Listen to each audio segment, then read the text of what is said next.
This is every single major season of T20 competitions that have been running for quite a long time.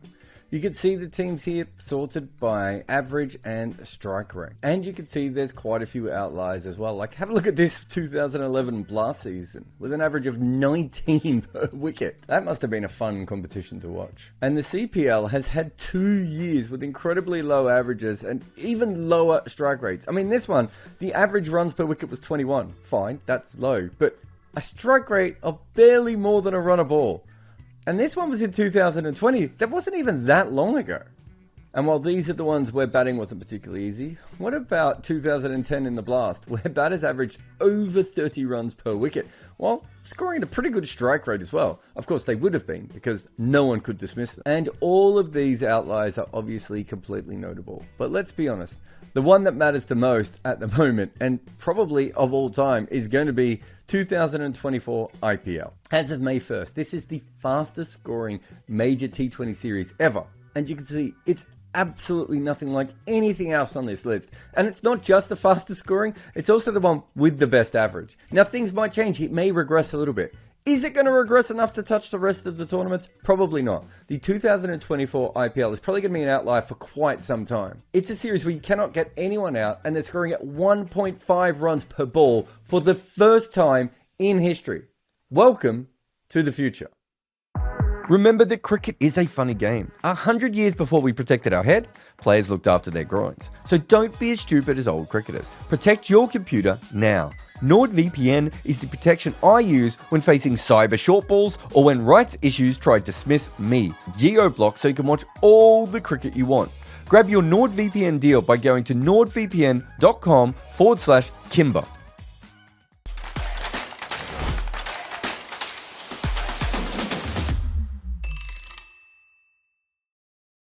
So this is the major leagues of T20 with a combined strike rate over the years. And you can see that for all the fear and loathing, the climb up in scoring rates has actually always been fairly slow.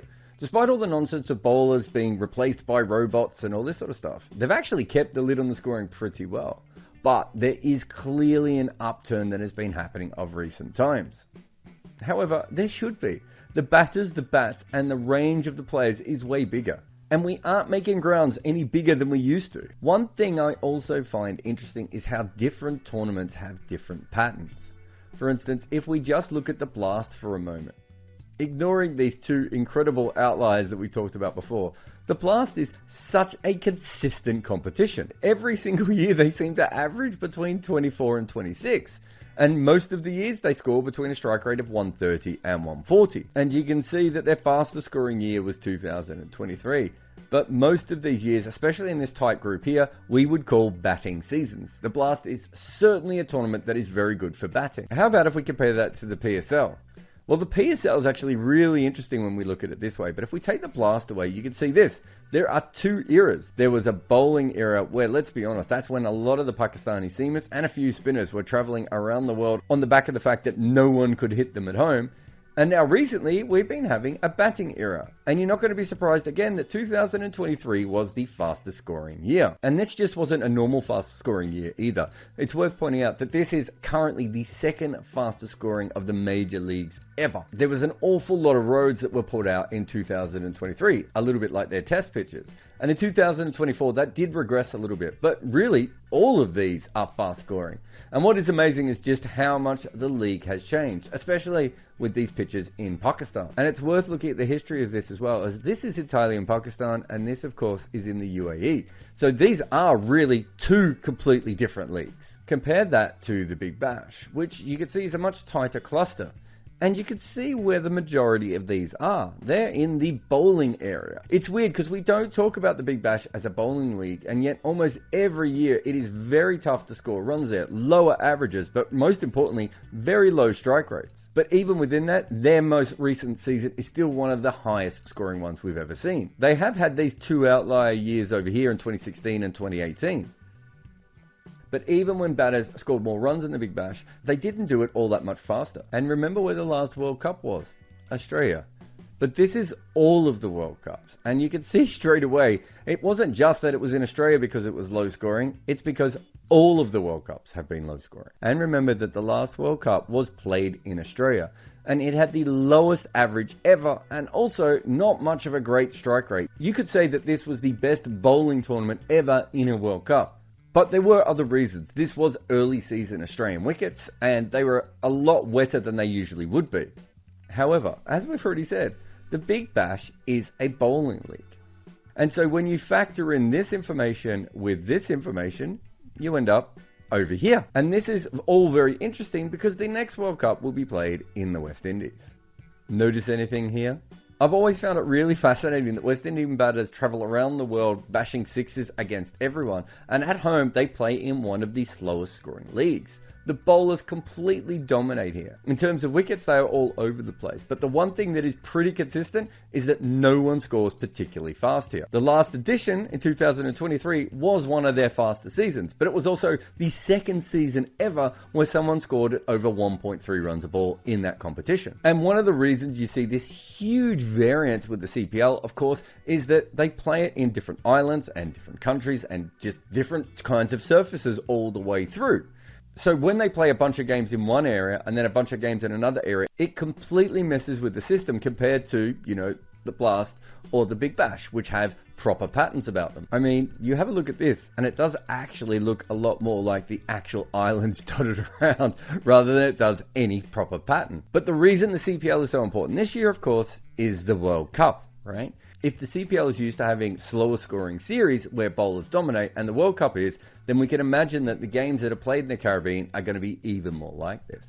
Because we know that the ICC go out of the way to make sure that the wickets are actually fair to batters and bowlers. And let's be honest, many leagues do not worry about that at all. In fact, the fastest scoring World Cup was actually the 2007 edition, which was, of course, also the first. So to go from there to down here means that T20 cricket is actually regressing, except for the fact that we showed you before, that is definitely not the case, right? The run rates are going up everywhere in T20 cricket, except when we look at the World Cups, and then suddenly the run rates are actually, going nowhere. So if this is the World Cup, let's just go back to the IPL for a moment. You can see here that outside of the 2009 season, the IPL really hasn't had many bowler-friendly series. Maybe you could throw in 2013, but mostly it has been dominated by batting, and you can see that they've had multiple years scoring at over 1.3 runs per ball. And of course, then we get to the 2023 season, which was their fastest scoring at that time. That was the first one with the impact sub. So we already see the impact of that rule on the overall strike rates. But of course, it's going to get way sillier than that the following season. And it's also worth having a look at the fact that the Big Bash did actually have its own versions of the impact sub, the X Factor and the power surge and all those things. And yet, even with that, they never managed to really change their league. The pitches and the era really dominate a lot more than any individual lords usually, until the impact sub. And just to show this all a different way, this is the leagues by year. And this really shows you how low scoring the World Cups have been. They are at the bottom all the way through. They were low scoring even for the eras that they first came in. Even as the scoring rates have started to go up and up, the World Cup has decided that that is not for it. There is a bit of a gap in the middle, and you could see that strike rates were going up at this point, and then you could see the dip, and that is when Kookaburra reinforced the ball. I think we could tell since then that batters have started to work that new ball out again. However, I think this is the way to actually best show what we are talking about in this video. This is clearly the year that is a shining star if you love sixes, or the sign of an upcoming apocalypse if you don't. But this, of course, was the most recent World Cup year. These two tournaments are different in every single way.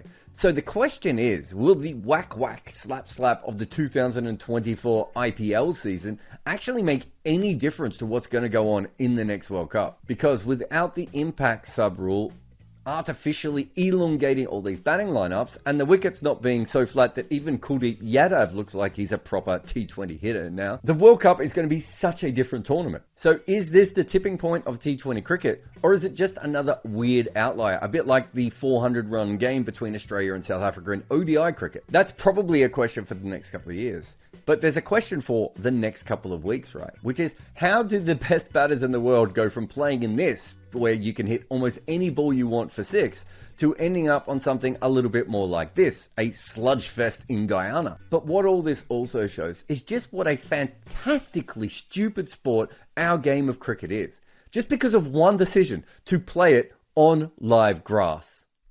A lot of people complain that I'm not a former cricketer and so that I don't really know the game. Well, you know what they can't claim? That I don't know desks. I've been using desks for years. I'm a collector of desks, old and new, and I am sitting on a new one right now. I am the Don Bradman of sitting at desks. So when I tell you that the E7 Pro next generation height adjustable desk from FlexiSpot is legit, this is like Michael Jordan talking to you about sneakers. This desk holds 160 kilograms. It is as stable as anything I've ever seen, and it has under-desk cable management. But really, the main skill here is that this desk rises and falls at the push of a button, and it moves super quick. And it has so many settings that remember your favorite heights. It really does it all. And I could not recommend the E7 Pro from FlexiSpot anymore, even though I am currently sitting on one of FlexiSpot's BS12 Pro multifunctional, adjustable, upgraded fabric, ergonomic chairs. My butt and computer have never been happier than when using one of FlexiSpot's products. So get over to their page right now for big savings.